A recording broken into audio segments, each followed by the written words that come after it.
Hi guys, hope you're all doing well. Welcome to another beer review, and we're going back to a beer that I've not reviewed on the channel and I've not actually drank for quite a long time, to be honest. And I thought tonight I've picked up a few sort of real ales because I've not really reviewed too many on the channel as of late. It's been a lot of hype and that sort of stuff.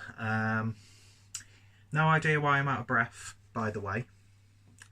That's probably down to my weight, quite frankly. And yeah, anyway, going back over to Greene King as a noisy bastard car's outside, and we're having a look at a bottle of the IPA Reserve, which is clocking in at 5.4% ABV. Now, I used to drink a fair bit of Greene King stuff. In fact, I used to quite enjoy the original IPA, which I got a lot of stick for from my little circle of beer tube friends. But a lot of those people are now saying that it's actually not that bad. So sit on it. I jest, of course. I love my beer brethren. So yeah, I thought pick it up. I got this and the gold one as well. Don't know what that one is. Can't remember. So, Greene King IPA Reserve. Our brewing heritage dates back to 1799. The roots set down by Benjamin Greene and Frederick King are embedded in the way we make our beer at our Westgate brewery today. Greene King IPA Reserve is a warming, full-bodied ale with mellow fruit aroma and a reassuringly rich appearance, as you can clearly see, because for some reason they're still producing their beers in clear bottle. But hey ho. Anyway, nice simple artwork on this, and then there's the Greene King crown. So without any further ado, let's get this opened and see what we get. So, don't know if I was actually on camera then. Oh well. The less you see of me on camera, the better sometimes. So, I get that slight skunky smell already. No idea actually how old this bottle is. I just made sure I didn't pick the first bottle on the shelf. I went a few bottles back and picked that one up. But I got it from Bargain Booze, and the beers are kept somewhat decently. They're nowhere near like a window, they're nowhere near a natural light source, so it's probably, I mean, I don't know yet until I've actually tasted it, but it wouldn't surprise me if this might be a little bit old. So disclaimer, it may not be a full representation of the beer. Anyway, but that being said, with beers like this, there's a little bit of like what's the word I'm looking for, not sophistication. There's a little bit of glamour about getting a beer like this from your local off license. Anyway, I'm sure Harry from Bluenose Beer Reviews will agree with me on that one. Beer in a glass, as you saw from the bottle, it's got that lovely sort of rustic copper colour. Can see through that perfectly.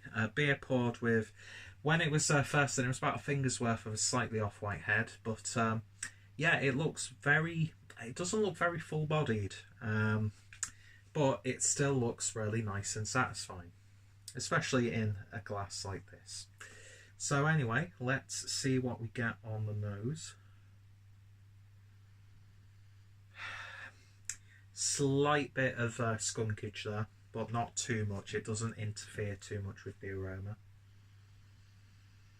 You get a little bit of a damp, slightly bruised fruit, a little bit of chewy caramel, brown sugar, that sort of thing. Yeah, it's like a classic British malty IPA at the end of the day, which is a style that I've not actually drank for quite a while. And I really need to like keep a good rotation of not only different sort of like classifications of beer, but like traditional British beers, macro beers, micro beers, craft beers, hate that term, You know, these left field beers and imperial stouts, hazy IPAs, sours. You know, it's good to not fall into the trap of just buying and reviewing, especially, the same sorts of beers over and over and over again. Anyway, don't know where that came from. It looks like you would expect, to be honest. A nice, simple looking, sort of burnt amber, coppery looking ale. Anyway, smell, not too bad. There's maybe a subtle, like, hint of vanilla in there as well. Anyway, let's give it a taste. Cheers, guys.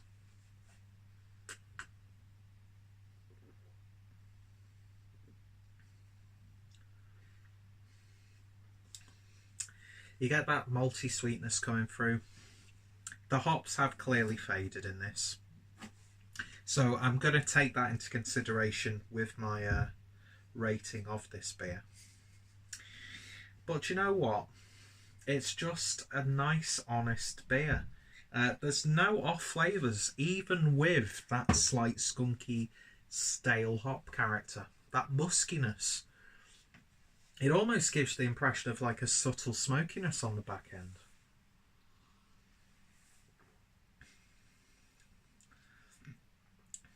A little bit of a hoppy bitterness on the back end, not too much though. It is primarily about those sort of like biscuity, slightly caramel malts. It's like an unsweetened biscuit almost. I suppose you could say it's a bit twiggy. All those classic, you know, stereotypes of the naysayers of the real ale scene. Do you know what I mean? I mean, is it the most satisfying beer in the world? No. Is it easy drinkable? Hell yes. Especially for 5.4% ABV. Yeah, it's one of those ones where I don't think I'd really go out my way to get another bottle of this. I'd like to try it on keg or on cask, that sort of thing.